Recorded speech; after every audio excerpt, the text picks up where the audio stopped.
So ayun, good day sa inyo mga kasabwat.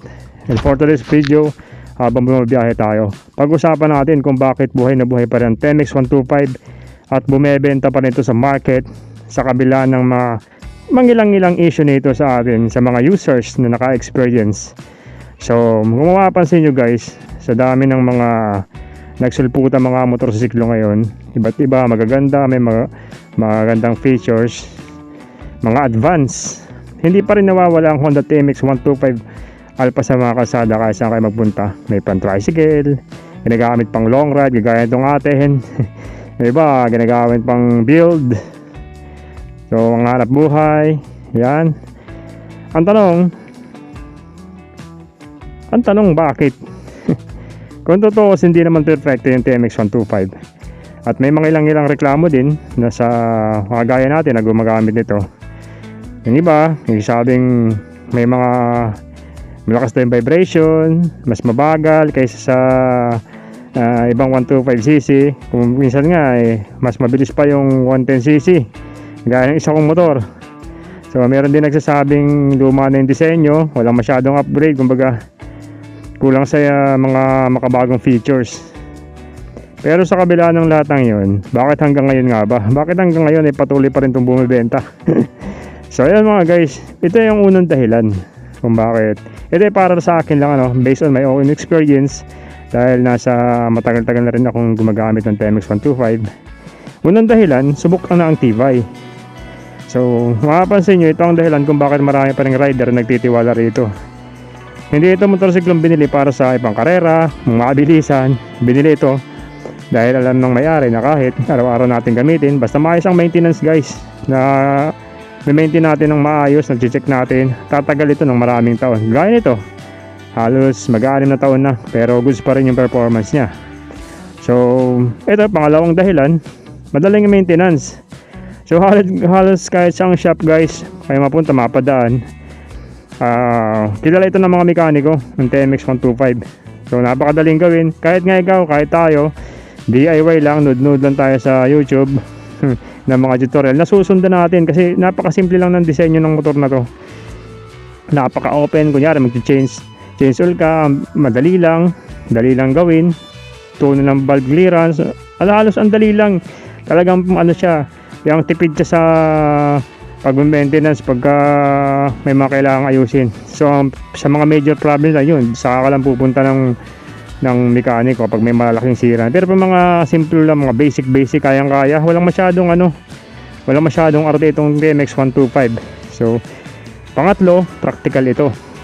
Maraming gumagamit ito sa negosyo, pang delivery, yan, may mga nakikita ako pinang EMC taxi, pambukid. Sa amin marami din gumagamit nito, kakarga ng mga opera, ng mga kung ano, ginagawang tricycle.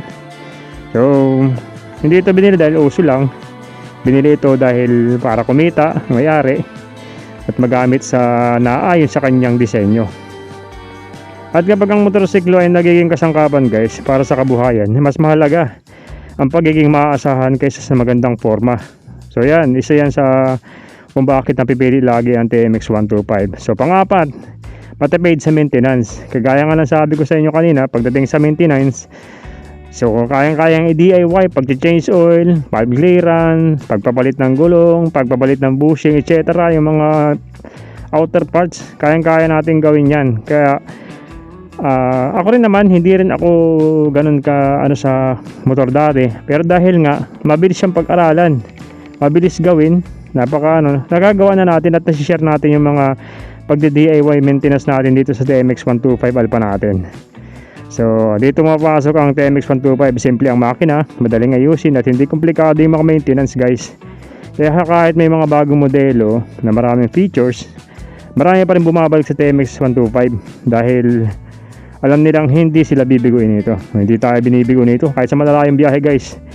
Mga major mga minor ko lang na dito, flat ng gulong, pero yung mga tirik-tirik wala. Kasi nga guys, nasa sa atin yung rider pag maintenance, pag-check ng ating mga motor. Ngayon, ibig bang sabihin ito ay wala nang dapat i-prove ang TMX 125? Siyempre meron pa rin guys. Maganda sana kung medyo maliles yung mga issue niya, kagaya ng mga natakil nating kung napapanood niyo yung mga nakaraan nating video, yung mga issue nito. So nabanggit ko na yan, i-vlog na natin yung mga issue na yan, like sa stator, mga ganyan. Sa maganda sana mabawasan yung mga issue na yon, kagaya na yan, yung vibration, magkaroon ng modernong instrumental panel, yung mga switch, yung ilaw natin maging maano sana, maging LED na, 17 rim, mag-upgrade na sila, tsaka ilang updated features lang kumbaga. Pero kahit wala pang mga yon, nananatili pa rin itong isa sa mga pinagkakatiwalaang motorcycle sa Pilipinas. Sa huli, hindi naman lang sa bilis o forma ang sukatan ng magandang motorsiklo guys. Para sa mga maraming Pilipino, mas mahalagang motorsiklo maaasahan, matibay, madaling ayusin at kayang samahan sila sa araw-araw ng buhay, ng mga paghahanap buhay. Gaya itong ginagawa natin, nakakatulong sa mga long ride natin, pag uwi ng Bicol. Tapos nabibigyan ako ng satisfaction sa mga pinupuntahan ko, nag-i-enjoy ako, kumbaga naibibigay niya yung features kahit napakasimple lang ng motorsiklo na ito. Kaya kung tatanungin bakit buhay pa rin itong TMX at patuloy bumibenta ang TMX 125 sa kabila ng mga issue nito, isa lang naman ang sagot dyan guys dahil napatunayan na nito ang halaga nito sa tunay na buhay. So may mga proof na tayo dyan, marami na tayong blinag ng mga pinuntahan natin, mga travel. Kaya subok na ito para sa akin dahil nga user din ako ng TMX 125. So kayo guys, sa mga users, mga kapwa ko user ng TMX 125 Alpha, ano naman ang masasabi nyo tungkol sa TMX 125 Alpha based on your experience? Share nyo naman sa comment section ng inyong experience guys, at yung mga issue, mga major at minor issue, share nyo naman dyan sa comment section. At kayo ba ay nasatisfied nung nagkaroon na kayo ng TMX 125 Alpha? So share na lang dyan sa comment section guys.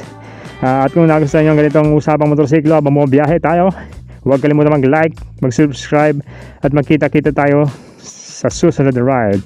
Alright, ride safe and peace out.